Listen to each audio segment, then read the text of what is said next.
Olá, eu sou Flávia Carvalho e nesse vídeo a gente vai conversar um pouco sobre sexo. Esse é um assunto delicado que a gente precisa ter algum cuidado na hora de tratar, porque isso depende muito, essas questões, né, ligadas ao sexo. E uma pessoa que tem uma doença crônica, uma doença como a miastenia, depende muito do relacionamento do casal e da intimidade que o casal tem e de como o casal constrói essas coisas. Mas ainda assim vale a pena a gente conversar um pouco sobre isso. Eu, no ano passado, em junho, fiz uma série de vídeos por conta do mês da conscientização da miastenia graves. E num desses vídeos eu falei um pouco sobre essa questão. E isso chamou a atenção de algumas pessoas, de muitas pessoas, e aí elas vieram falar comigo da possibilidade de eu fazer um vídeo falando mais sobre o assunto. Demorou bastante tempo para eu retomar o assunto. Eu fui ler, fui ver se eu encontrava material falando sobre isso, e para construir esse roteiro e fazer com tranquilidade, e respeitando a individualidade de cada um, né? Uma questão que é interessante sobre isso é que a gente encontra algumas pesquisas, alguns levantamentos que dizem que o brasileiro fala mais que faz do que faz sexo. Mas ainda assim é um povo que valoriza muito isso nas suas relações, né? E de fato a gente entende que isso é importante na vida de um casal, né? No relacionamento de um casal. A outra questão que é fundamental para a gente entender e para a gente poder construir uma forma saudável de continuar tendo uma vida sexual, ainda que convivendo com a miastenia, é a gente saber que uma relação sexual, ela demanda muito esforço físico. Eu estava vendo que um casal que tem uma relação sexual que dura cerca de 25 minutos, por exemplo, considerando as preliminares, tá? Incluindo preliminar, toda a relação. Se dura cerca de 25 minutos, o que para muita gente é pouco, para muita gente é muito, isso demanda um gasto energético enorme, o que equivale para a mulher cerca de 70, perda de 70 calorias, para o homem 100 calorias, em média, né? E depende da intensidade, enfim, tem uma série de coisas, mas isso é quase uma caminhada de 25 minutos para uma mulher, uma caminhada leve. E a gente que tem miastenia sabe que caminhar de forma ainda que leve durante 25 minutos, para alguns de nós é um esforço imenso, monstruoso, né? E isso precisa ser considerado. E depois de um tempo procurando, ler, encontrar, eu só encontrei um blog em que a pessoa se propôs a tratar sobre esse assunto. E as pessoas responderam, falaram, e todo mundo que falava, mais mulheres do que homens, não tinha participação de homens na conversa, colocando da dificuldade que é por duas razões. Pela libido, né, por ter vontade mesmo, e também por causa do esforço físico. E algumas mulheres narrando assim, nossa, eu fico acabada, parece que o caminhão passou em cima de mim. É uma coisa assim muito desgastante. E aqui a gente já encontra 3 pontos para a gente considerar: o grande desgaste físico, a questão da libido e a perspectiva de você fazer uma atividade que vai te trazer um desgaste físico muito grande. Naturalmente o nosso cérebro vai evitar esse tipo de coisa, né? Porque ele sabe que você está indo para um extremo. Então a gente precisa considerar alguns pontos em relação à libido, por exemplo.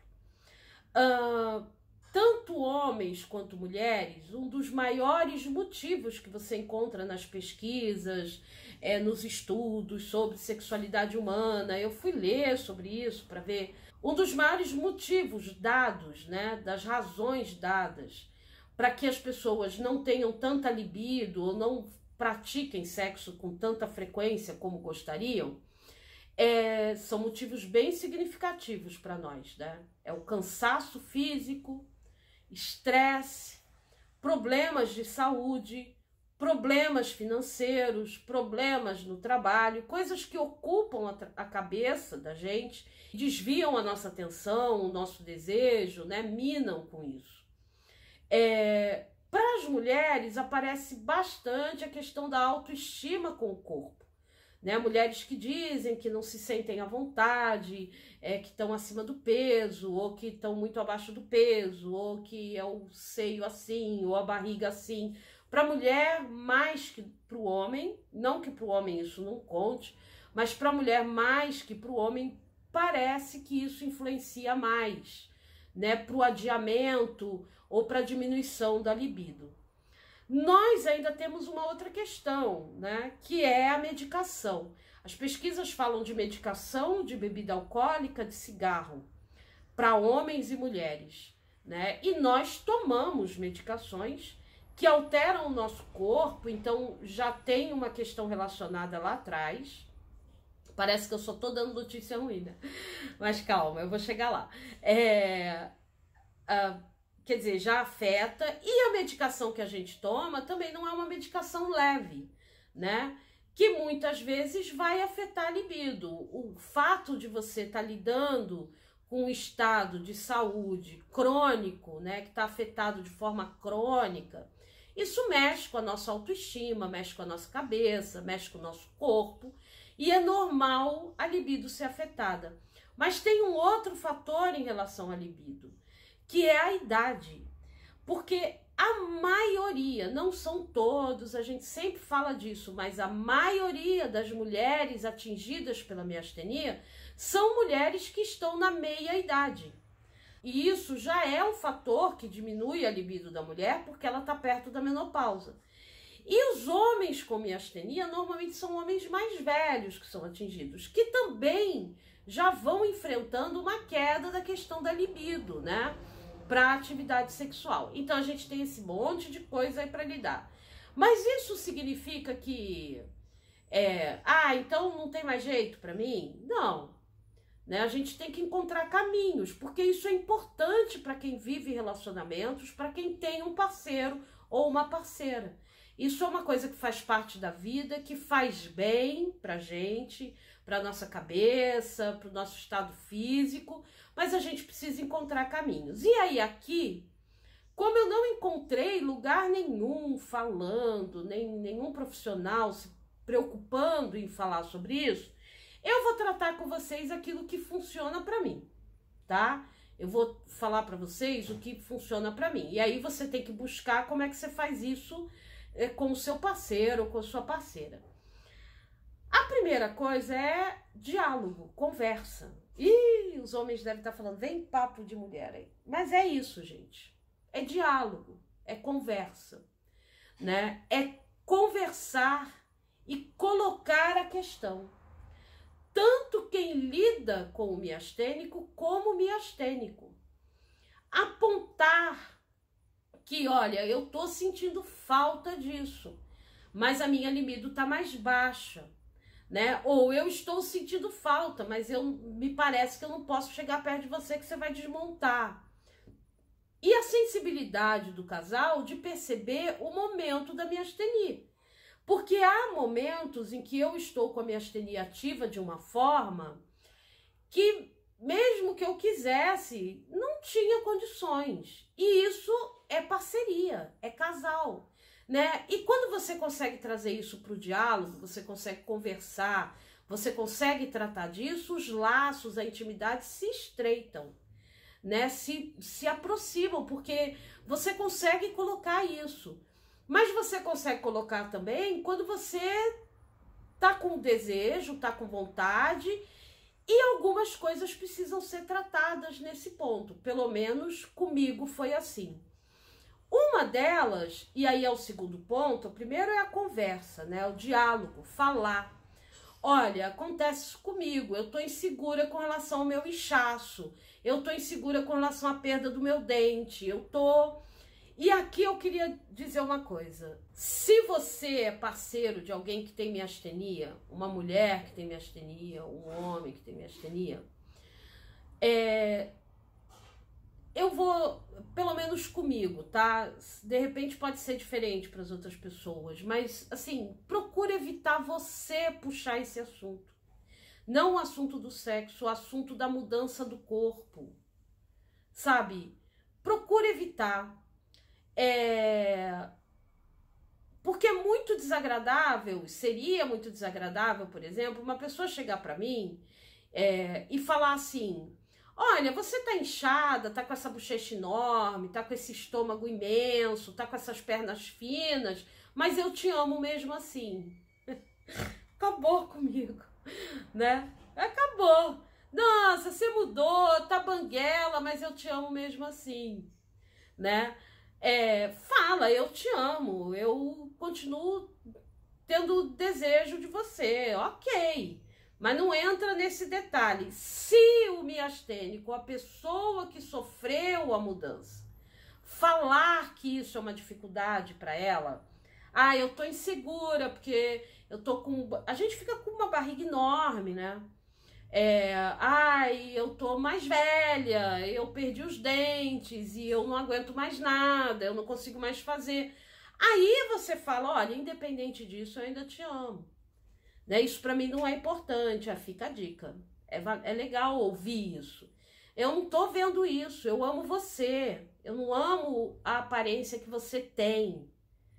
Eu quero envelhecer com você, eu quero estar com você, né?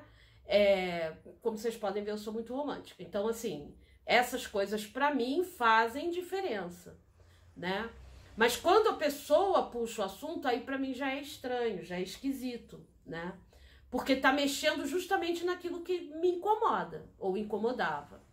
A segunda coisa, como eu falei, é o planejamento. Aí, alguns casais, porque eu já conversei isso com alguns casais, falam assim: e mulher tem muito isso. Mas aí perde a espontaneidade, perde a coisa do espontâneo, né, tal. Gente, perde. Mas ganha por um lado, sabe? Porque se você for ficar esperando a espontaneidade, a não sei o quê, vai ficar complicado. E aí é uma opção que você tem com conversa, de planejar, de combinar. E isso pode até virar alguma coisa interessante, porque já fica uma expectativa, assim, né, sexta-feira tem, ou hoje tem, ou qualquer coisa desse tipo, uma brincadeira entre o casal, né? Por isso que eu falei, é muito individual isso, porque depende como o casal trata isso, né? Mas tem uma questão, não adianta você planejar, e aí não só planejar o quando, né? Vocês vão ter esse momento de intimidade e vão estar juntos, mas planejar o até lá.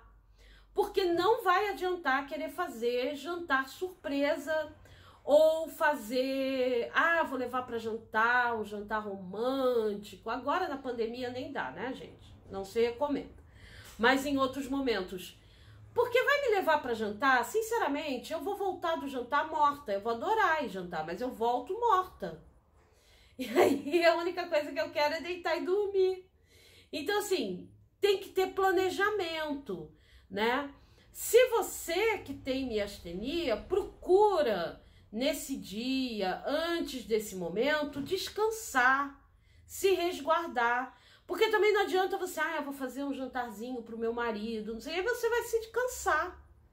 E tem vezes que não, tem vezes que a miastenia tá ok, que você tá mais equilibrado, aí você nem precisa se preocupar com isso, né?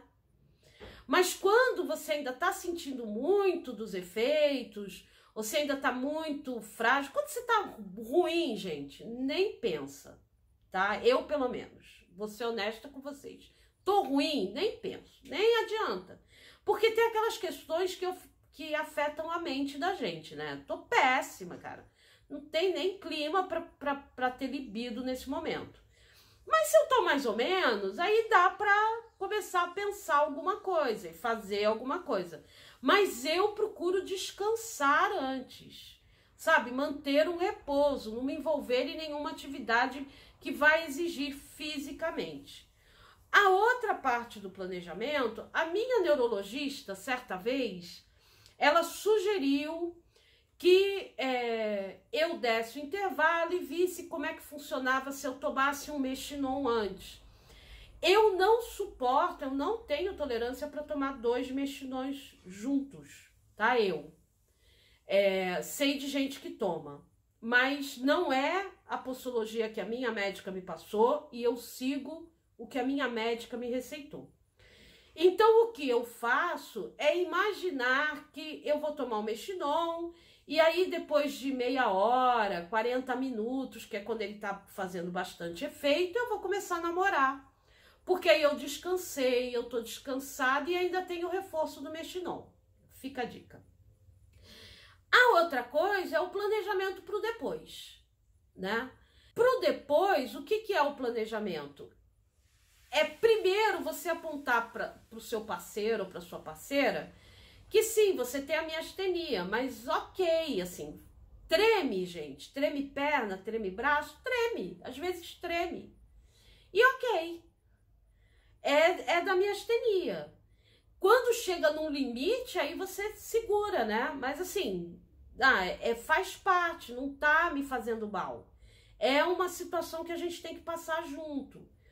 E depois, eu particularmente, depois desse esforço, eu preciso dormir, eu apago, eu durmo. E às vezes no dia seguinte eu durmo bastante. Então assim, ter esse planejamento, né? Algumas colegas já falaram para mim que preferem ter as suas relações com os seus parceiros, maridos, enfim, de manhã. Ok, de manhã. Para então estar mais descansado. Porque tem gente que acorda mais descansado, mas tem gente que não acorda mais descansado.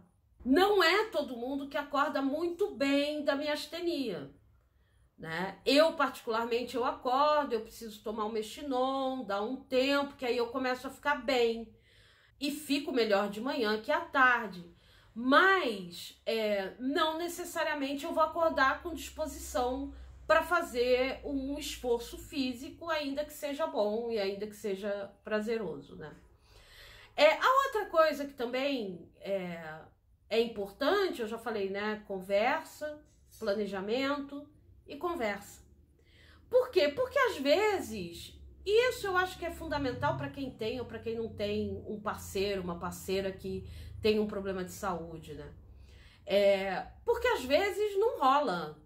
Às vezes você tá preparado, você se planejou, você tá querendo, tá bacana, mas aí começou e você se sentiu muito cansado, cansou muito rápido. E é o casal encontrar formas de se fazer carinho, de estar junto, de ter um momento de intimidade, porque é importante para o casal isso, manter essa intimidade, ainda que não chegue a vias de fato da consumação do ato sexual, né? Eu acho que isso é com diálogo, porque senão causa muita frustração. Ou você se sente na obrigação, e isso não é legal, né? É importante você ter a liberdade, a intimidade para dizer, nossa, eu me cansei, tal, e aí você fica mais tranquila, ele fica mais tranquilo, ou ele fica mais tranquilo, ela fica mais tranquila, enfim. Você conseguir fazer isso, né? Porque, na verdade, é uma coisa importante, é algo que faz parte do relacionamento, do casal, mas é algo que precisa ser construído, que precisa ser cuidado, e é um momento que reforça laços, para não virar, na verdade, um problema e uma tortura na sua cabeça, né? De, meu Deus, eu não consigo, eu não tô com vontade.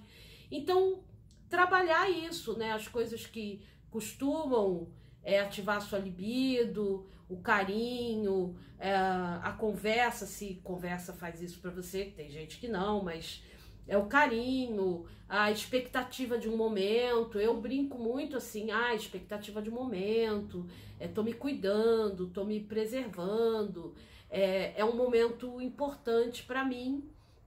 E aí, conseguir passar por isso e ser bom. Ainda que eu durma depois muitas horas, é um sono para reparar do cansaço físico, mas a minha cabeça tá boa, eu tô bem, eu tô feliz, né? Eu acho que isso que é importante, é a gente ficar bem. É um desafio? É um desafio. É um esforço físico? É um esforço físico. Mas, como eu disse, faz parte. Bom, era isso que eu tinha para falar para vocês. Eu espero que seja útil para a reflexão de vocês, que ajude a estabelecer esse diálogo, encontrar um caminho. Se alguém faz mais algum tipo de coisa, mas por favor, gente, não entra na intimidade de vocês. Mas algum tipo de coisa assim que ajude para esse planejamento, para essa recuperação, compartilha com a gente. Esse vídeo tá saindo na sexta-feira e o vídeo dessa semana da terça saiu na quarta.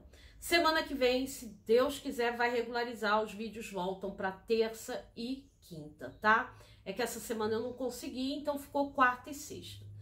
Se você ainda não me segue nas redes sociais, me siga nas redes sociais, me segue lá no Instagram, curte a página no Facebook e se inscreve no canal do YouTube, ativa as notificações. A gente está tendo no YouTube live todo dia, de segunda a sexta, às 3 horas da tarde. E também você pode apoiar esse trabalho que eu estou fazendo no YouTube e estou começando, né, a investir nas outras redes sociais no Apoia-se que eu criei. O link tá na descrição, no YouTube embaixo, no Facebook e no Instagram em cima. Você pode apoiar com qualquer valor vai ajudar para que eu possa melhorar os equipamentos e também ter mais tempo para me dedicar às pesquisas e à produção desse conteúdo. Bom, eu espero que tenha sido útil, mais uma vez eu falo. Obrigado por você ter assistido. Um grande abraço, se cuida, fica bem e até o próximo.